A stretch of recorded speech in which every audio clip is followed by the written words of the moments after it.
মারেফার ভিতরেই আমাদের একটা অপশন ছিল, সেটা হচ্ছে আলাম।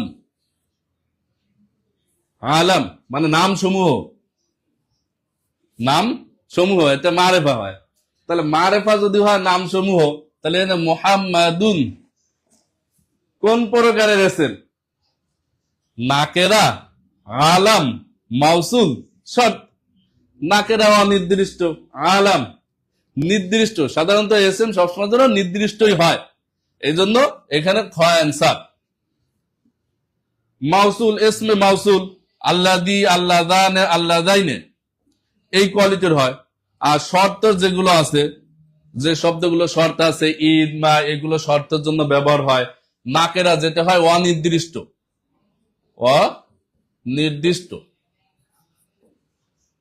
যেহেতু আমার এখানে মোহাম্মদ নির্দিষ্ট, এখন আপনার প্রশ্ন হতে পারে মোহাম্মদ নির্দিষ্ট হলো কি করে? আসলে আমরা এজ এ মুসলিম হিসেবে মোহাম্মদ বললে কাকে বুঝাই?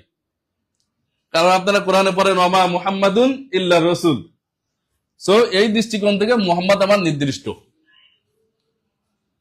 আর 4 নম্বরের অ্যান্সার যদি আমি বলি যে কারা করেছেন 4 নম্বরের অ্যান্সার, আর 4 নম্বর অসংখ্য ধন্যবাদ হচ্ছে মাহমুদুল হাসান, তারপর হচ্ছে হাফেজ রিজাউল করিম, আফসার উদ্দিন হাওলাদার, সকলেই প্রায় অ্যান্সার করেছেন। আলহামদুলিল্লাহ, শুকরান।